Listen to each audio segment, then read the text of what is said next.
It is good to be with you here today, and I got a couple other announcements I'll mention at the end. But in May, week before last, we kicked off our May sermon series, and it's called The Generous Life, and that's where we're just looking at the impact that generosity makes in the world, how it affects us, how it affects other people. And if you're one of those people who think that generosity is just about money, it's so much more than that. The first week we talked about this, generosity. You're generous with your thoughts. It all begins with even how you think about people. That you give them the benefit of the doubt. You think good thoughts about them. You're generous with your influence and your attention, the words you use, how you spend your time. And although we're not speaking about generosity every Sunday in May, what a great month for it. As we had Mother's Day, and just think about how generous our mothers have been.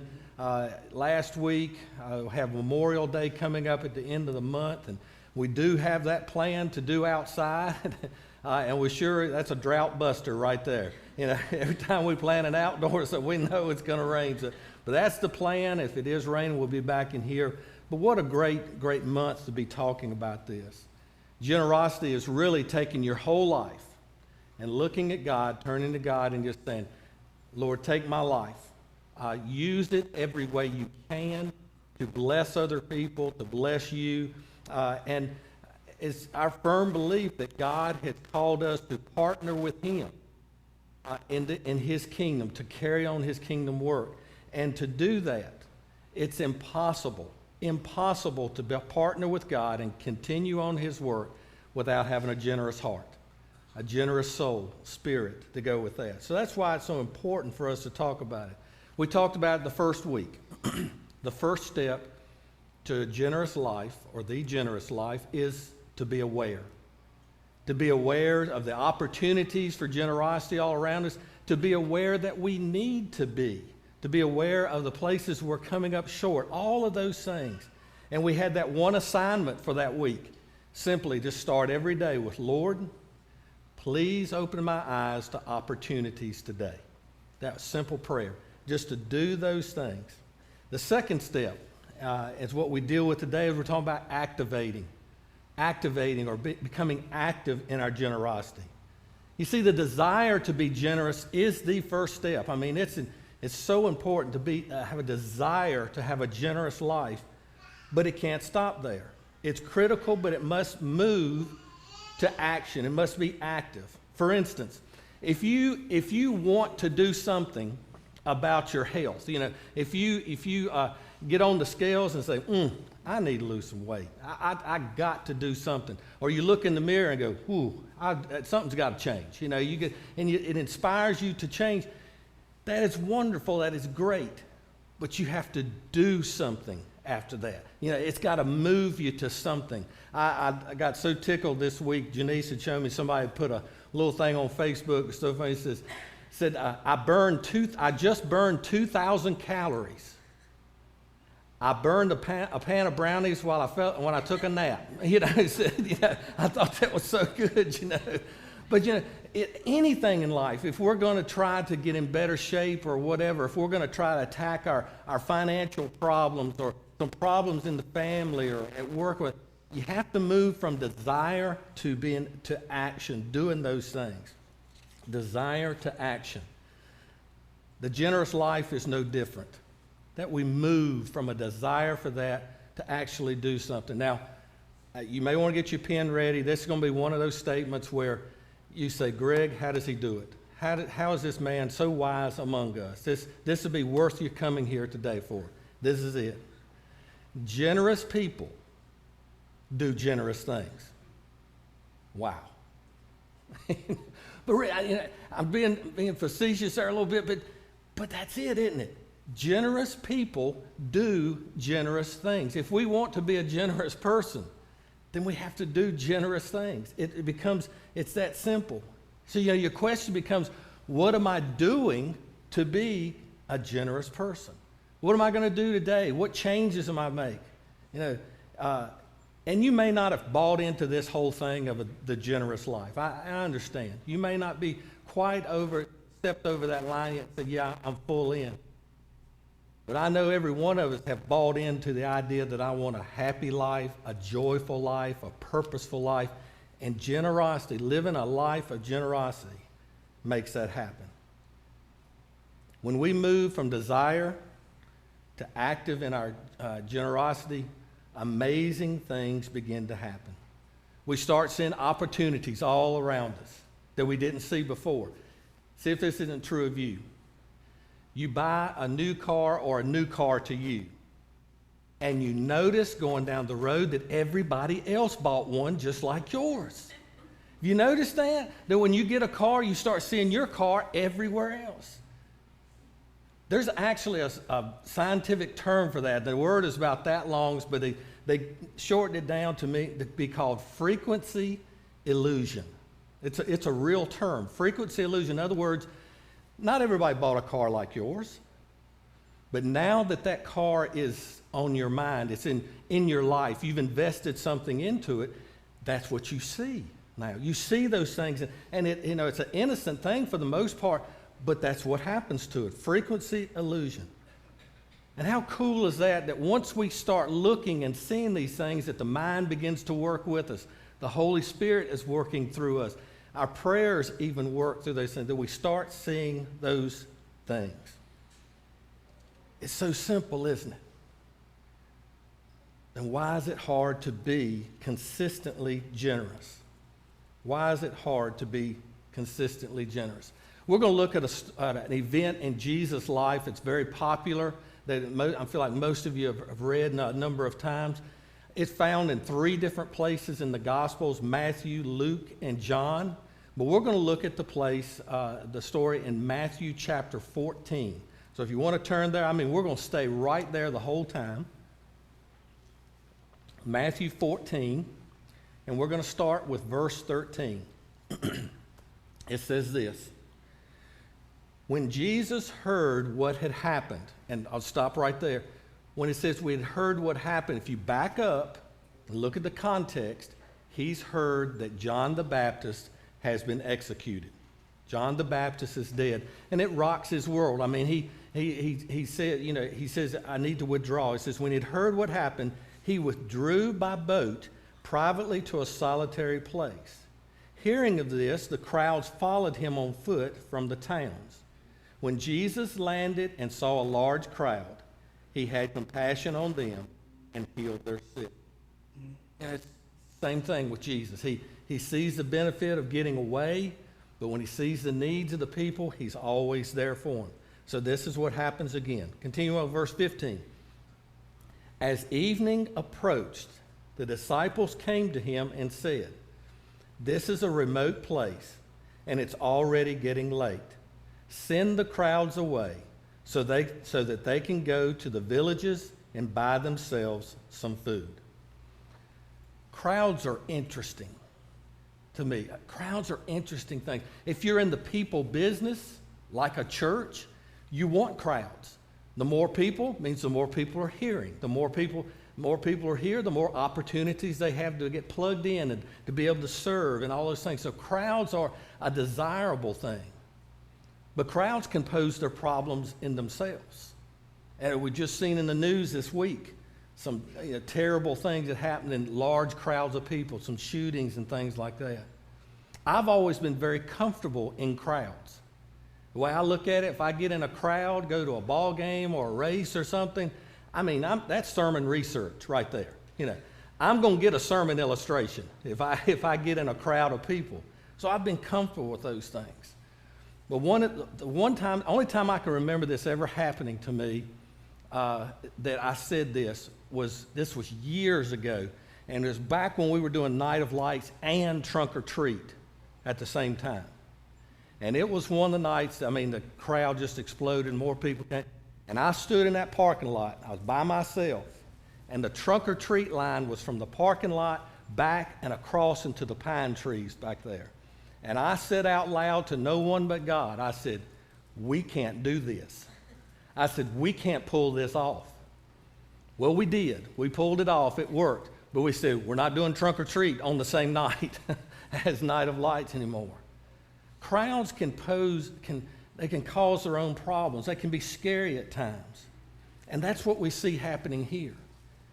The disciples weren't being cruel or uncaring. They recognized that in this culture, in this day, that the people, it was unsafe to be traveling at night. They needed to be near the towns and the villages, or maybe even back to where they lived, so they could get something to eat, where they could be safe and things like that. And I believe they had they recognized their responsibility. The people are out here because of Jesus and the disciples, so maybe we have a responsibility to get them back home. And isn't that exactly what we're supposed to do? When we see a problem, we turn to Jesus. I mean, that's what we're taught to do. And that's exactly what the disciples did. They turned to Jesus. Verse 16, it says this, Jesus replied, "They do not need to go away.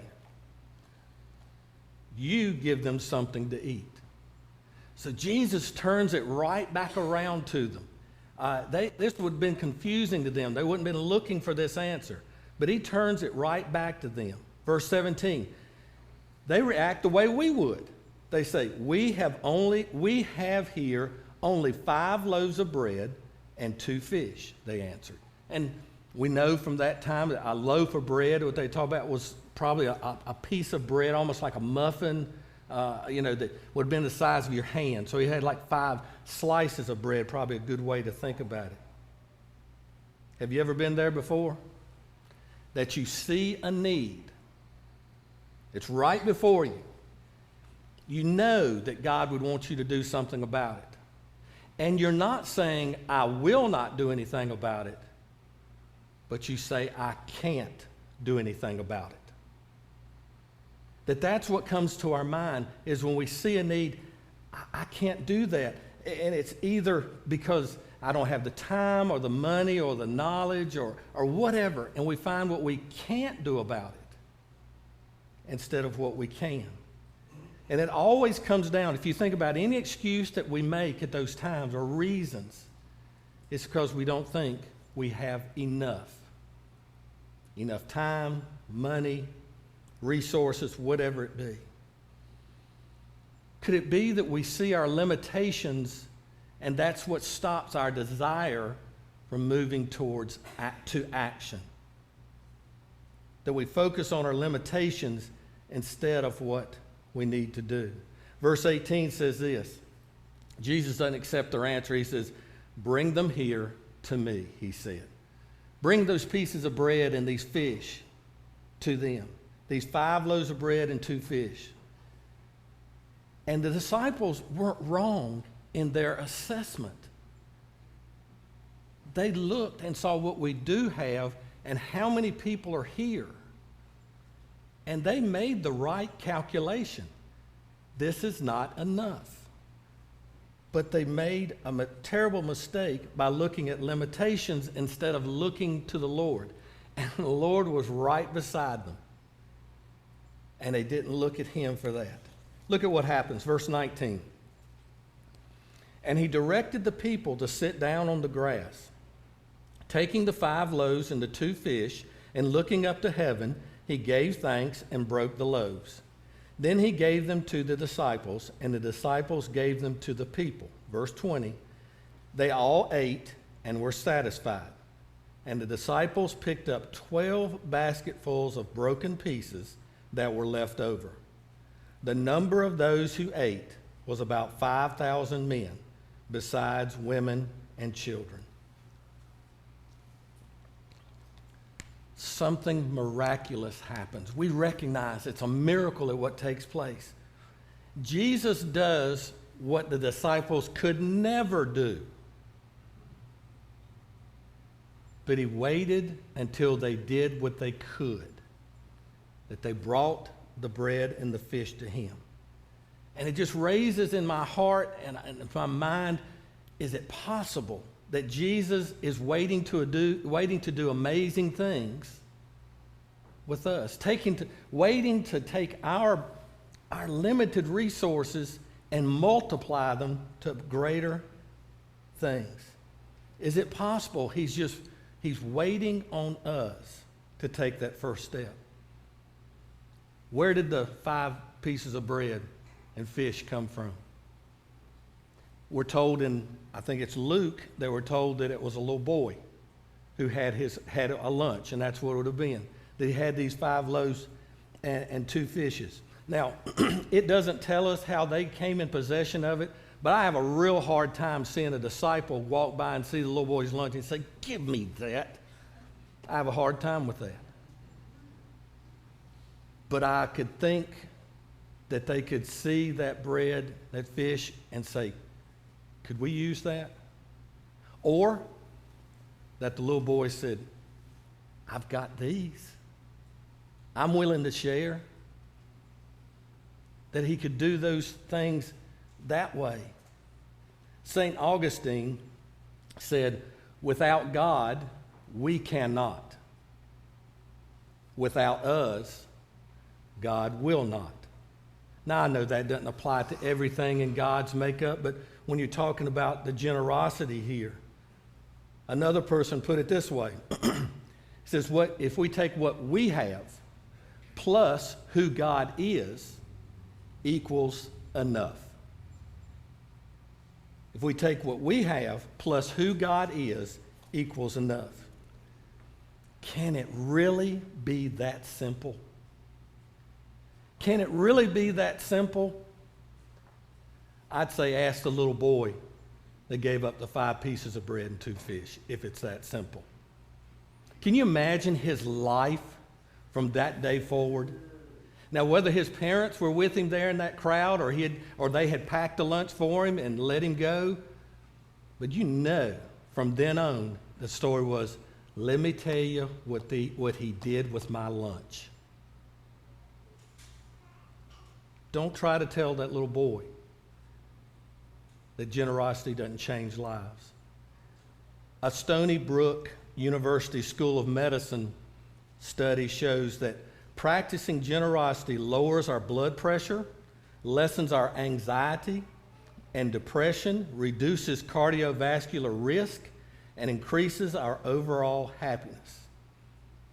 Activating our generosity makes everything better. And so as an assignment for this week as well, the first week we talk about pray every morning. Lord, open my eyes to opportunities. Continue to do that, but add this to it right here. Start somewhere. Start very small. It may even be smaller than 5 loaves and 2 fishes. It could be even just sharing your lunch with someone.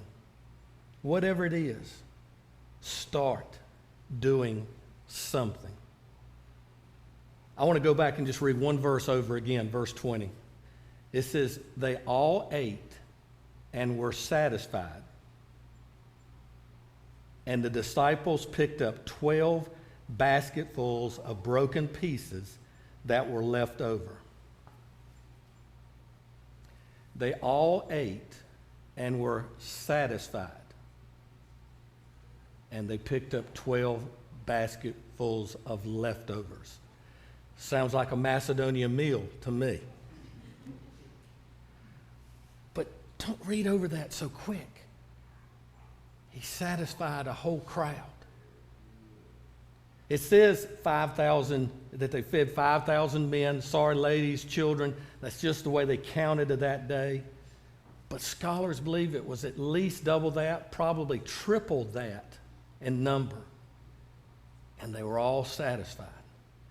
And they took up 12 baskets. I know I just keep repeating myself, but this is life-changing to understand what a little becomes a lot and what it can do. I want to close with a story.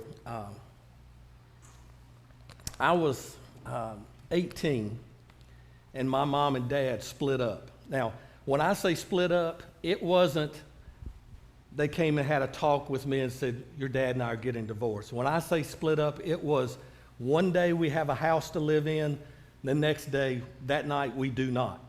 You know, I just remember, and I'm not trying to make it sound dramatic, but I just remember that night I went and spent a night at a friend's house. My mom found some other place to stay. I mean, that's how dramatic and first it happened. And so there we were, you know, and we ended up staying at some different places together and apart. Then we got an apartment. My mom and I got an apartment, 1-bedroom apartment. She got the bedroom. I slept on the couch. Well, it was round about those times there that I went with my church to a youth retreat at camp, like we have Roanoke Christian Service Camp. It was Camp Pitt there, and I went there, and there was a man's name was Gene Corden, and he led a group from Roanoke Bible College, and it was the first time in my life that we had sessions and studying the Bible, and I just, man, it lit a fire in me. I said, I love this. And I said, I really want to go to Bible college. And I was going to talk to Gene about it, because we really hit it off that weekend. But I knew I wasn't going to Bible college. And I knew what he was going to say. You know, he said, you need to go. You need to follow God, trust God, and go. I said, but I was not going to leave my mom in those situations. I was not going to do it. So I was prepared. So when Gene and I sat down at that old camp, and I told him, you know, what I'd like to do, but I said, I am not leaving my mother in that situation. He said, you know what? You shouldn't leave your mother. And I was like, what? Aren't you supposed to be talking me into going to Bible college? And he said, no, you shouldn't leave your mother. But what you should do is talk to your mom about this. I said, okay, I will. I went, my mom and I, we talked. Can't remember if it was right then or sometime, but pretty soon we talked about it, and I told her what I was feeling. And she was like, you've got to go. You've got to do this, Greg. We'll find a way. You know, God's not going to let us down. There's some way the bills will be paid. This can happen. And so I left for Bible college with no money. And she stayed at a 1-bedroom apartment with no money. Well, it turns out in Bible college that very same group that went around singing and preaching and did a lot of youth stuff, they asked me to be in the group. And so for 2.5 years, I traveled with this group. And 2.5 years, best years of my life, just going all over the country and working with youth and everything. Well, it turned out the summer after my junior year, we were traveling, going to another state, and we were going to be passing right through the town I grew up in. And I asked Gene, I said, it's 6 of us in the group, and I said, can we go by and see my mom? And he said, yeah. I said, that'd be great. Let's stop by and spend a little bit of time at your mom's house. And so we pull up in our van, and we didn't pull up to a 1-bedroom apartment. We pulled up to a modest little 3-bedroom house that my mother was in the process of purchasing. And so we visited and spent our time, and it's like a moment frozen in time. We get back in the van, Gene's driving, I'm in the passenger seat. And it's like we knew what each other were thinking. He looked at me, and I looked at him, and he said, come a long ways from a 1-bedroom apartment, haven't we? And we just talked about this was God. This was God. That taking what little you had and following it, that God says, I can make it enough. She moved into a house, got a job, found a job. She had never been in the workforce really. Got a job, was supporting, paying her own bills.